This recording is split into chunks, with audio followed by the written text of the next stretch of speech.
science des lettres. La science des lettres. C'est le secret des lettres. C'est le secret des lettres. C'est voilà, c'est le Sépharié de Sira qui parle que de ça aussi. Et il y a beaucoup de livres. Hein, Pourquoi est-ce qu'on appelle le secret des lettres? Parce que pour chaque lettre, il y a... C'est mystérieux, enfin c'est caché.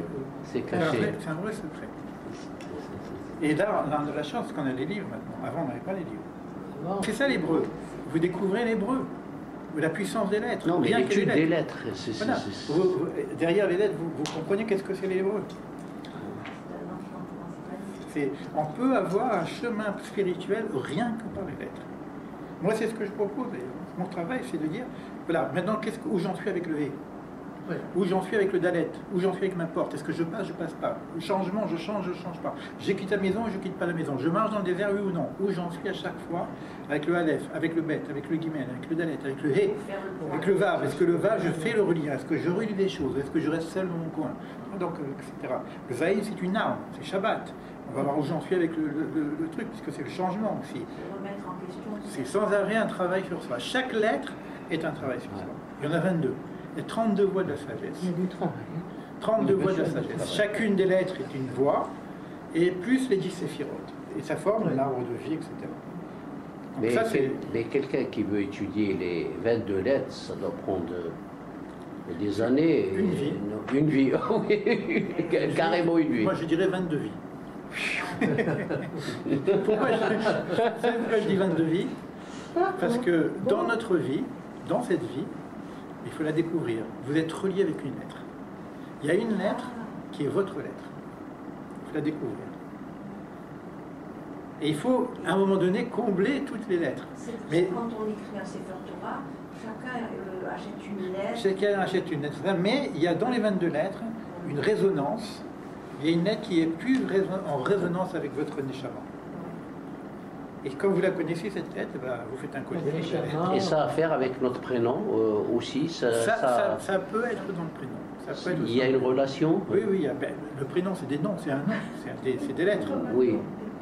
Ça peut être dans ça peut être aussi... Sûrement que dans le prénom, il y a quelque chose avec il y a quelque chose. Voilà. Merci. Merci beaucoup.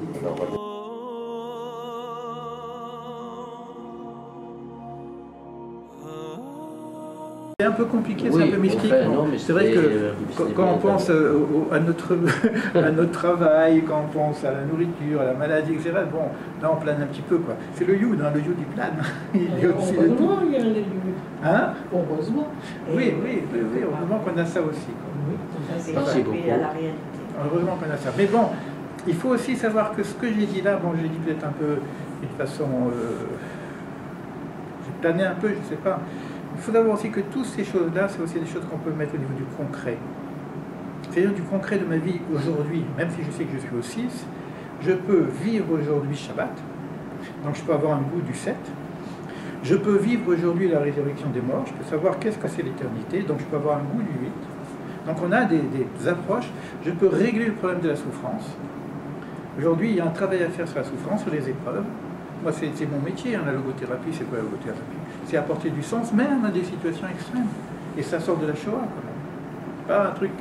on n'a pas pire que la Shoah, comme épreuve. Et la logothérapie vient nous donner du sens, vient nous dire que même là, il y a encore de la lumière. Où est-ce qu'elle est? Mais bon, les Chachamim, on a des livres magnifiques, hein, des livres vraiment qui... C'est de la transcendance, ça n'a rien à voir. Quand on voit, nous, les souffrances qu'on a et quand on voit ce qui s'est passé là-bas et comment les rabbinim ont pu remonter tout ça, c'est presque magnifique, dans la nudité pure des choses. Donc on a quelque chose qui est de l'ordre de la transcendance. On a ces choses-là. Et donc on peut vivre éventuellement le Tov. Et pourquoi pas le Yud? On peut vivre tout ça.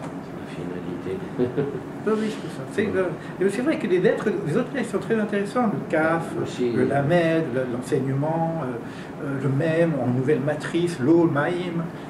On a un autre processus avec les autres lettres, mais c'est un autre niveau qui va nous permettre de mieux comprendre aussi que le Guimel, bon, je dis c'est le mouvement, 30, c'est le Lamed, c'est aussi un mouvement. Encore plus haut, Shin, 300, c'est aussi un mouvement. le feu alchimique, d'accord. Bet, c'est un récipient. Kaf, ben, c'est aussi un récipient. Le kaf, d'accord. Donc le 200, Resh, la tête, c'est aussi un récipient. Donc on a toujours le même niveau, mais quelque chose de plus particulier.